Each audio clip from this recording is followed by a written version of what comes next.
INFJs are master storytellers, but here's the truth. We don't just tell stories to make sense of life. We tell stories to make pain easier for other people to hear. We rewrite memories, we soften villains, we insert just enough humor to make sure no one feels too bad, even if we were the one bleeding. This video isn't about journaling or creative writing. It's about the quiet, emotional acrobatics INFJs perform to protect others from our own trauma. We downplay betrayal. We add logic to cruelty. We turn abuse into a life lesson because deep down, INFJs carry this dangerous belief. If I make it sound better, maybe it'll hurt less. I'm Lisa, INFJ, emotional translator and author of the 2 AM Code. And I've rewritten more stories than I've told the truth, not because I wanted to lie, but because I didn't want to be the reason someone felt guilty, angry, or uncomfortable. So I trimmed the edges, rounded the sharp parts, told the version that felt safest, even if it meant disappearing from the narrative. I once told a story about someone who betrayed me. I said, we grew apart. I said, we just wanted different things. I even said, I wasn't perfect either, but the truth, they weaponized my vulnerability, used my secrets as punchlines, made me question my sanity. But when I retold the story, I made sure they still looked good. That's what INFJs do. We make the villain relatable because we don't want to be accused of being dramatic. INFJs don't just protect others from our truth. We protect their reputation inside our memory because we still love them, or we understand why they hurt us, or we just don't want the story to become ugly.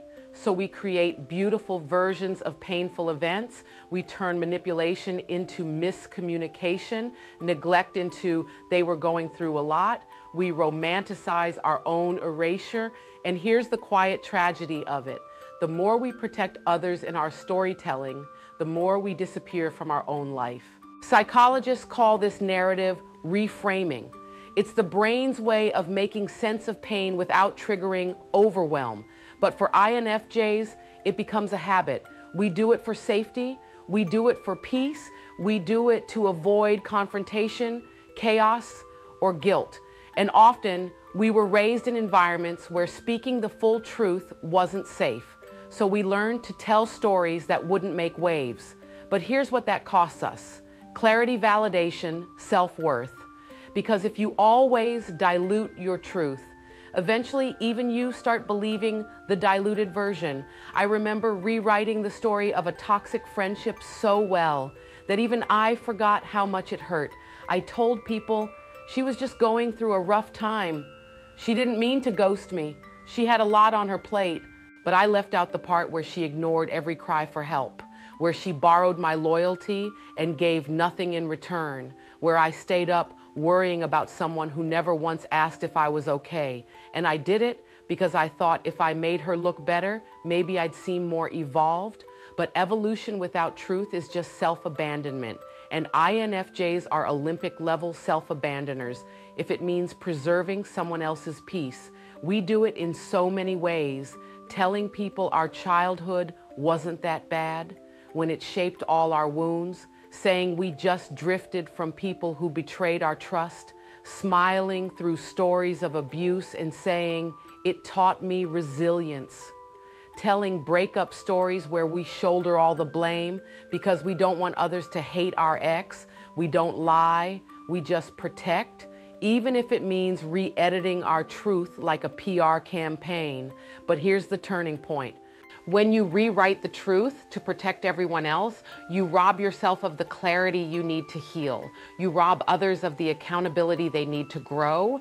You rob your story of the depth it carries, and you rob your audience, the people watching your life, of a real example of transformation.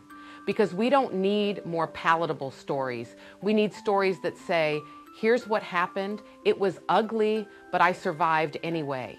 INFJs, it's okay to tell the truth without softening it. It's okay to be honest without apologizing. It's okay to let people feel the consequences of their choices. You don't have to wrap your pain in poetry for it to be heard. You don't have to add, but I get it, just to make it digestible. You don't have to rewrite yourself out of your own narrative. Let your truth stand without edits, even if your voice shakes, even if they don't like it, even if it makes you look angry or hurt or human, because your real story is powerful without the filter. Comment below with this prompt. What's one story you've softened in the past? And what would it sound like if you told the raw version? Let this be a space for unedited truth. For INFJs who are tired of trimming themselves down just to make others more comfortable, your voice deserves to echo in full. And if you felt this video in your soul, hit subscribe, because this series is just getting started.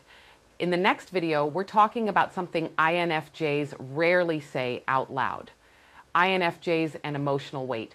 Why we carry what others refuse to acknowledge. It's about energetic labor, emotional absorption, and the silent exhaustion of always being the one who feels it all. You're not alone in that weight. And we're going to unpack it together.